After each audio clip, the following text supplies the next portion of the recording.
Pour ne rien manquer, abonnez-vous maintenant. C'est historique sur Sud Radio. Nous nous apprêtons à débattre sur une question qui est peut-être la plus serrée de l'histoire des vraies voix.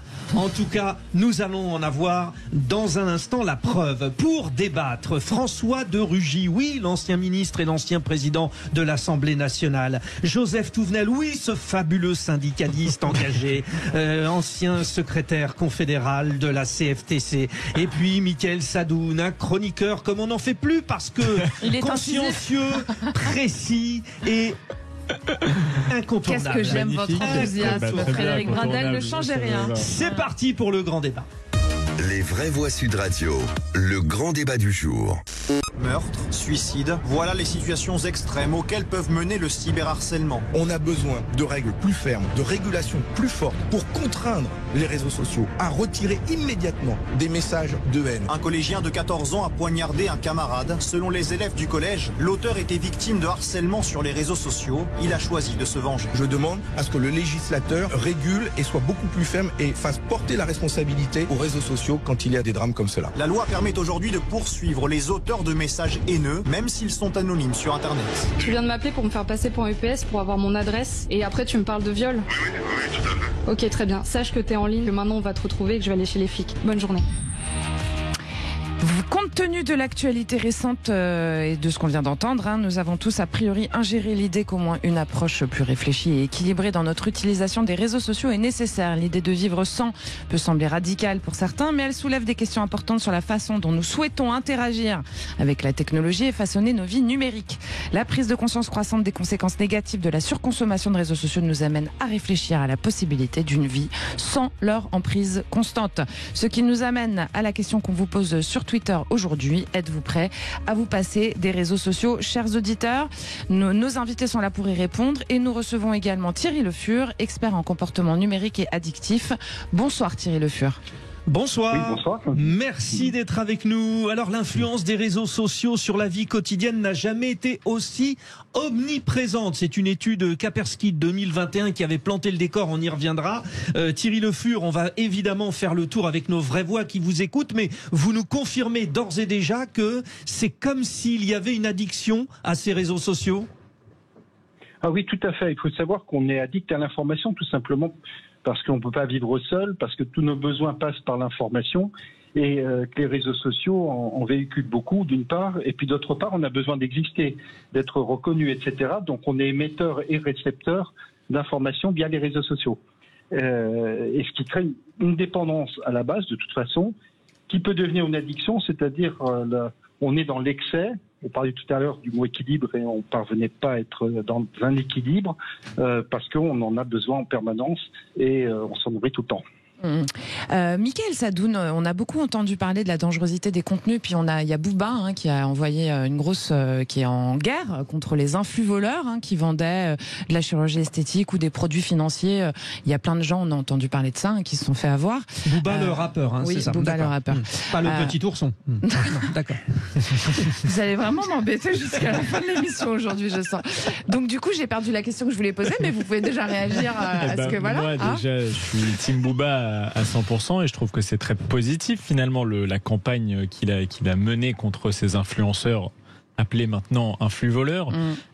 Mais en fait, ça consiste simplement à punir un comportement qui est déjà puni dans la réalité et qui s'étendait maintenant sur les réseaux sociaux. Donc moi, je suis favorable à condamner les propos de diffamation, d'insultes, de mise en danger, comme ça a été étendu par la loi Darmanin récemment, quand ça mettait en danger certains policiers dont les adresses ou dont les noms étaient véhiculés sur les réseaux sociaux. Je suis favorable à ça. Après, de là à les couper, je suis extrêmement défavorable. On a eu 20 ans ou 25 ans de politique et d'élite économique qui nous ont expliqué qu'avec la digitalisation du monde, la parole allait se libérer, les moyens de communication allaient s'étendre, que l'homme allait devenir plus libre, plus émancipé. Et puis 20 ans plus tard, on a des responsables qui nous disent en fait, on a vu ce que la liberté donnait. Il y a des gens qui nous contestent peut-être même trop. Donc on va commencer à réglementer. Et quand je vois Emmanuel Macron ou Thierry Breton qui parlent de couper les réseaux sociaux, même pas de les réglementer, de les couper, moi désolé, c'est quelque chose qui me fait peur pour la liberté d'expression et pour la démocratie. Thierry Le Fur, c'est concrètement possible de réguler ce vaste chantier qu'est le réseau social ? Je pense que la régulation passe beaucoup par l'éducation, un peu ce que vous êtes en train de faire, c'est-à-dire arriver à comprendre individuellement. D'une part, si on est dans l'excès, il existe des tests qui nous permettent de dire, mais là j'y suis trop. Vos smartphones sont capables de dire j'y suis trop. Et là, ça veut dire que vous commencez à être un peu omnubilé et que vous commencez progressivement également à perdre votre libre arbitre. C'est-à-dire que vous allez être accro à votre communauté qui va vous embarquer quelque part qui est pas nécessairement bien. Enfin, je dis bien, c'est pas qu'il y a bien ou mal, mais on a des propos trop excessifs ou des partis pris qui peuvent devenir progressivement illégales, ou se laisser entraîner. Je voyais, c'est une espèce de fil, un continuum vers une légèreté qui peut devenir ensuite tournée vers la criminalité, avec des harcèlements. Et je pense que la régularisation elle est extrêmement difficile à mettre en œuvre. En revanche, l'éducation numérique, oui. Ouais, c'est ça, par on là, devrait c'est éduquer par là. les enfants à l'école, quoi. Ouais. Ah oui, tout à fait, oui. Alors, il y a quelques Il y a exceptions. déjà des choses en place, mais sur les réseaux sociaux, pas particulièrement, je pense. François de voilà, c'est Rugy, ça. Alors, allez-y, Thierry. Oui, juste une chose, en revanche, pour l'école, l'idée d'empêcher les élèves d'être présents avec leur smartphone, ça c'était une bonne chose pendant les cours. Oui, c'est un minimum. C'est Bien un sûr. minimum. Voilà. François de Rugy, si on écoute Michael Sadoun et qui rebondit sur cette possibilité que c'est donner le gouvernement d'éventuellement couper les réseaux sociaux, on se dit que finalement c'est une possibilité de prise de pouvoir de la part du gouvernement. C'est une action politique, si je rebondis sur ce qu'il dit, qui pourrait avoir des effets totalement négatifs, contrairement à ce qu'on pourrait penser au départ. Oui, je crois que dans aucun État démocratique, il y aura véritablement de tentation d'aller couper les réseaux sociaux. Bon, en revanche, disons-le, il y a aussi une forme de prise de pouvoir des réseaux sociaux sur le débat politique, sur le débat public d'ailleurs. C'est pas que politique, c'est ce que vous avez parlé en introduction du harcèlement scolaire. Oui. Moi, j'ai rencontré un jour une jeune fille qui était au lycée et qui a été victime d'un harcèlement scolaire sur un réseau social bien connu, Facebook pour ne pas le nommer. Le problème, c'était pas Facebook à la base. Le problème, c'était l'attitude d'un certain nombre d'élèves, et y compris malheureusement le laisser aller dans ce cas-là d'enseignants ou de la direction de son établissement. Ouais. Mais quand même, le réseau social ne peut pas se défaire totalement de sa responsabilité. Alors c'est pas facile juridiquement parlant, parce que moi je crois beaucoup, comme Thierry Le Fur, à l'éducation, mais ça ne suffit pas. Vous savez, c'est comme prévention-répression. Moi je crois que les deux vont de pair. Et d'ailleurs, y compris le fait qu'il y ait une loi qui pose des bornes, ça contribue à la prévention. Pourquoi ? Parce que aujourd'hui, condamner, poursuivre, est-ce que c'est le réseau social ? C'est celui qui s'exprime dessus. Mais celui qui s'exprime dessus, il faut le retrouver. Est-ce qu'il n'aura pas utilisé une forme d'impunité par une forme de fausse identité, etc.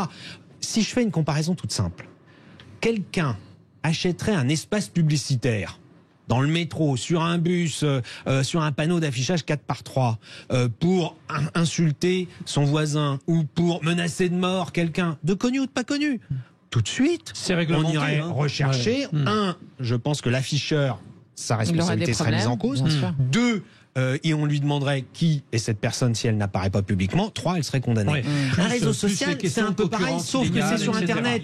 Et la législation aujourd'hui, les législations me semblent être anachroniques par rapport à la puissance des réseaux sociaux. Alors, les vraies voix, et vous, les auditeurs de Sud Radio, vous réagissez au 0826 300 300. Mais ça ne vous a pas échappé, il s'est passé un événement. Il y a eu le Covid et donc le confinement. Et à partir de ce moment-là, eh bien, on aperçoit une courbe ascendante des réseaux sociaux. Pour de nombreuses personnes dans le contexte de la crise sanitaire, 59% des sondés affirment que les réseaux sociaux leur ont fourni un lien vital pendant la pandémie, toujours pour cette étude Kaspersky. Ça change tout, Thierry Le Fur, cette histoire de Covid aussi par rapport à l'addiction aux réseaux sociaux? Ah oui, ça change tout. Je vais prendre un exemple sur les addictions. C'est qu'auparavant, les groupes de parole, par exemple, pour les personnes qui avaient des problématiques d'alcool, ne se faisaient qu'en présentiel. Coupé de cela, c'était catastrophique. Donc, se sont mis en œuvre la possibilité de passer par des réseaux sociaux, des webinaires ou autres. Progressivement, on a eu la même chose par rapport au monde du travail. Et puis, c'était assez vital de savoir comment les gens allaient, pouvoir avoir. On ne pouvait pas les toucher, mais au moins voir les gens qu'on aimait bien. Donc ça a fait une bascule, je dirais, prodigieuse, qui finalement avait ce bénéfice de se dire ça peut être très bien, à condition, si on est isolé, de ne pas rester que dans les réseaux sociaux, mais de se dire ensuite je passe à des vrais contacts, à des vrais dîners, des vraies réunions, etc. Joseph Touvenel, justement, cette dématérialisation dont on parle, elle permet aussi, d'un point de vue positif, plus de fluidité de contact, plus d'ouverture sur le monde, etc. Donc il y a quand même des points extrêmement positifs à ces réseaux sociaux. C'est un outil, d'ailleurs, on voit que c'est un outil qui peut être briseur de solitude dans une société où il y a de plus en plus de solitude. Donc ça, c'est positif. La question de savoir fermer, interdire, etc., moi je suis frappé, je ne sais pas si vous vous rappelez de ce magnifique film, Le Corbeau de Toulouse, avec la lettre anonyme qui circule dans une ville, etc. Est-ce une raison parce qu'il y a des gens qui font des lettres anonymes pour interdire le courrier et fermer la poste? Je ne pense pas. Donc il faut condamner ceux qui sont condamnables. Voilà. Alors par contre, au niveau législatif, une avancée qui pourrait être faite, qui ne paraît pas très compliquée, c'est de supprimer l'anonymat. Déjà, si on supprimait l'anonymat, c'est-à-dire que quelqu'un qui envoie quelque chose sur le réseau social en est responsable et est connu, et si c'est inconnu, ce n'est pas publié, ça serait une grande avancée. Mais après, il y a effectivement une question d'éducation, il peut y avoir une question d'addiction, mais enfin c'est comme le sujet précédent avec ce pilote qui nous dit j'ai bu 2 verres. Alors évidemment, ça dépend de la taille du verre. Il est assez grave. Il y a bu des bols. C'est pas parce qu'il y a des ivrognes qu'on va interdire l'alcool. Et donc c'est pas parce qu'il y a des dérives sur les réseaux sociaux dont il faut avoir conscience qu'il faut interdire les réseaux sociaux.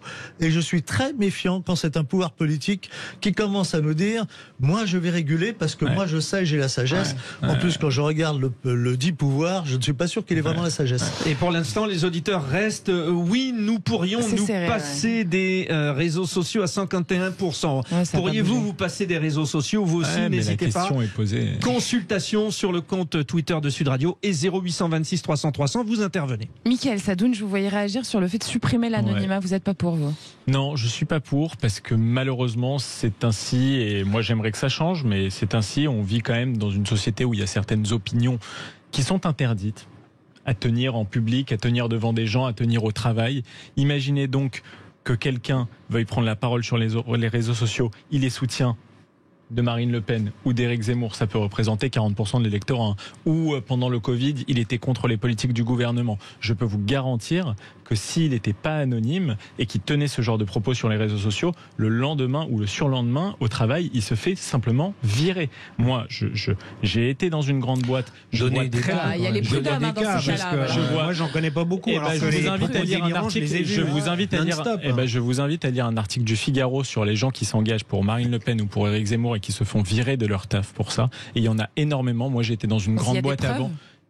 Évidemment, il y a des on a vu récemment quelqu'un qui était dénoncé par un quotidien parce que il était candidat sur une liste Zemmour et il venait d'être embauché par une municipalité. Mais vous rigolez, mais il y en a des centaines et des centaines. Voilà. Et j'en connais personnellement. Les prud'hommes des gens qui se font à ce moment-là parce que c'est pas un motif valable de licenciement. Chacun son tour. C'est des vies détruites et moi je vous dis qu'il y a une stigmatisation de certaines opinions aujourd'hui. Quand vous êtes au travail, vous pouvez vous engager pour Emmanuel Macron, vous pouvez vous engager entre le centre gauche et le centre droit. Au-delà de ça, vous prenez un risque professionnel quand vous tenez certaines opinions. Et je dis ça parce qu'il y a aussi une pression sociale dans la société et pas que au travail. Donc moi, je ne suis pas pour le moment pour la levée de l'anonymat. Je pense que ça priverait des gens qui n'ont pas la possibilité de prendre la parole de ce moyen essentiel que sont les réseaux sociaux et ça me fait de la peine pour eux. Joseph Touvenel, pour rebondir sur ce que disait François de Rugy, c'est que la personne qui va au prud'homme, elle a perdu son travail. Si elle a été virée, elle a été virée. Même si les prud'hommes reconnaissent 1 an et demi, 2 ans ou 3 ans après qu'il avait raison, parce que ça peut être long, il a perdu son boulot. Ce que dit Mickaël est censé, quelle que soit l'opinion politique, ce qui montre bien l'état de la France. Cela dit, moi je pense que quand on affirme une opinion, il faut pouvoir l'affirmer justement en disant son nom, sinon Mickaël, je vais t'appeler Monsieur X, ce qui sera un peu gênant. Pardonnez-moi, mais juste je réagis sur ce que dit un de nos auditeurs.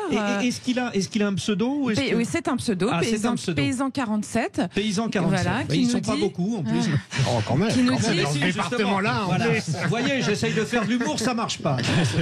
Bon, on essaye d'être factuel. Que nous dit Paysan 147? Je vais y arriver, je vous promets. Que dit Paysan 47? L'anonymat n'existe pas, les comptes sont rattachés à un numéro numéro de téléphone et une adresse mail valide et vérifiée. Macron ne supporte pas que sa propagande mensongère soit contestée. Voilà. Alors c'est deux choses qu'il dit dans l'un, mais surtout elle est il nous dit quand même. Oui, elle est contestée non-stop, ça on est d'accord. L'anonymat n'existe pas. Moi, je voudrais soulever un problème par rapport à ce qu'a dit Joseph Touvenel. Le problème des réseaux sociaux, c'est qu'ils ne veulent pas se soumettre à la loi d'un pays. En général, ils disent « nous avons nos propres règles de fonctionnement » et elles s'appliquent partout dans le monde.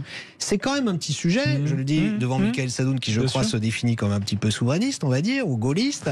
Eh bien, quand même, moi j'estime que la loi d'un pays est supérieure à la loi d'une entreprise. Mais je suis entièrement d'accord. Que cette entreprise s'appelle Twitter, Facebook, Apple ou un autre, peu importe, il y a quand même des lois que se donnent les citoyens par le biais de leurs représentants qui doivent prévaloir. C'est un vrai sujet. Vous savez, quand on a fait la loi sur les principes de la République, on avait travaillé concrètement là-dessus. Oui. Et je vous le dis, sur un exemple concret qui va peut-être vous plaire.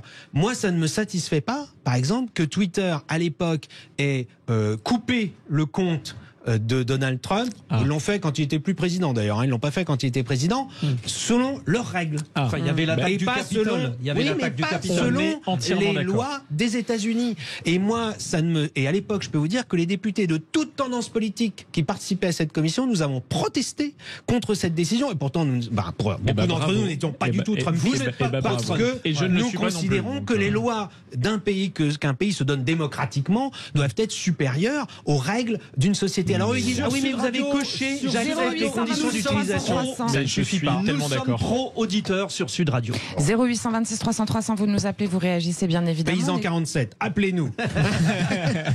Il est en forme.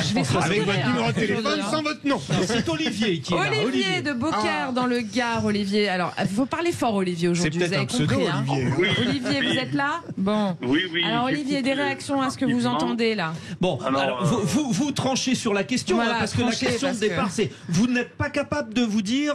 Lui, il a dit non déjà. Ouais, vous avez dit non, je ne peux pas me passer des réseaux sociaux. Mais comment vous faisiez avant, Olivier? Eh bien voilà, justement, je voulais en parler de ça, parce que j'ai connu l'époque où il n'y avait pas de réseaux sociaux.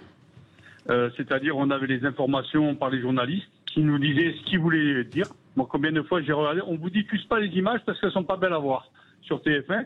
Donc, et là, maintenant, il n'y a pas de filtre. Il n'y a pas de filtre, chacun envoie ce qu'il veut. Et il y a beaucoup de fake. On invente à qui sortira la plus grosse bêtise. Et après, il y a des déformations. Chacun envoie une information fausse, une information vraie. Mais après, les gens, ils savent pas trier, quoi. Il y a aucun filtre de personne. Alors, nous, à Beaucaire, on a un groupe. Beaucaire, il y a 16 000 habitants. Il y a un groupe de 12 000 membres. Il y a eu un problème. Les administrateurs ont fini au tribunal. Ils ont fermé le groupe pendant 8 mois. Et on s'en est passé. Parce que de toute façon, on n'avait pas le choix. Mais le groupe est revenu 8 mois après. Mais les 12 000, ils sont revenus automatiques. On n'était que 10 000, on est passé à 12 000 parce que c'est un besoin. C'est un besoin. Alors, ça va du petit renseignement de la ville. Tiens, il y a la fourrière qui enlève les voitures, des machins comme ça. Et après, il y a les grosses âneries, la politique, beaucoup de politique. Chacun défend son parti, chacun critique l'autre parti. C'est bien, mais je pense qu'on ne peut pas supprimer, mais il faut que les administrateurs essayent de filtrer. Alors, c'est compliqué, parce qu'on ne peut pas être 24 heures sur 24 sur un réseau à le surveiller. Mais c'est un besoin. Il y a beaucoup de gens qui ne sortent plus. Il y a des gens qui sont invalides, qui sont chez eux. Merci, ils ont Olivier. besoin de ça pour vivre. Oui. Thierry Le Fur, justement, sur ce filtre, est-ce qu'on ne pourrait pas avoir ce qu'on appelle finalement des community managers, qui soient mis en place par les réseaux eux-mêmes et qui filtrent automatiquement les appels à la haine et puis le harcèlement et qui bloquent les comptes qui sont nécessaires de bloquer, etc. Thierry Le Fur. Oui. Oui, quand on voit la puissance qu'a ChatGPT, par exemple, et son confrère Bard en intelligence artificielle, c'est vrai que ce genre de choses pourrait se paramétrer, à mon avis, de plus en plus rapidement. Ils en auront peut-être besoin eux-mêmes, parce qu'on dit réseaux sociaux, mais ça englobe les médias sociaux de toute nature, donc vont un peu faire partie des ChatGPT et autres, puisque finalement, ils se nourrissent de ce qui existe et on va les regarder. Donc, le sujet risque pas mal de s'élargir. D'une part, d'autre part, quand je parlais d'éducation, mais ça peut être aussi l'éducation à la réglementation, enfin la connaissance des règlements des personnes qui utilisent les réseaux sociaux. Je prends un seul exemple. Quand on partage, on engage totalement sa responsabilité. C'est comme si on était un journaliste qui publiait. Vous avez vos responsabilités, ce qui vous oblige à être on est obligé de dire de la vérité, la vérité. Voilà, oui, tout à fait. Vous êtes très tenu et vous pouvez vérifier nos sources. Vérifier nos sources, ouais. Et de vérifier nos sources. D'informer sans déformer, c'est très important. C'est notre métier, ça. Bon. Ouais. Merci beaucoup Thierry Le Fur. Merci, c'était très enrichissant. On serait resté des heures à parler de ça. Oui, on aurait pu en parler longtemps. Super intéressant. Bravo, je pourrais ajouter un tout petit truc. 10 secondes, Mickaël. 10 secondes. Les community managers, ça existe déjà. Laurent Soli, le président de Facebook France, on a parlé dans une commission d'enquête sénatoriale. Il y a déjà des milliers de modérateurs en France qui contrôlent le propos sur les réseaux sociaux. Ça ne marche pas. Deuxième chose, les réseaux sociaux sont un thermomètre de la société. On ne casse pas le thermomètre pour faire baisser la température. Thermomètre très déformé. Et troisième chose, c'est la marche du progrès technique. Voilà comment des choses inutiles deviennent un besoin pour les gens. Il faut le comprendre et c'est pour ça que moi personnellement je suis un conservateur. Je fais attention avec les progrès parce qu'une fois qu'on les a lancés dans la société, ils deviennent essentiels. Et incisif. Parlons vrai sur Sud Radio avec Mickaël Sadoun, François de Rugy et Joseph Touvenel. Vous restez avec nous parce que effectivement vous m'avez devancé, cher Frédéric. Décidément aujourd'hui vous êtes chaud, hein. Comme toujours. Voilà. Chaud toujours, oui. Chaud comme un gardin. Un gardon. Un gardien, il est bien. Et Olivier va jouer avec nous. Voilà, Olivier, vous restez, vous allez choisir votre vraie voix. Allez, à tout de suite.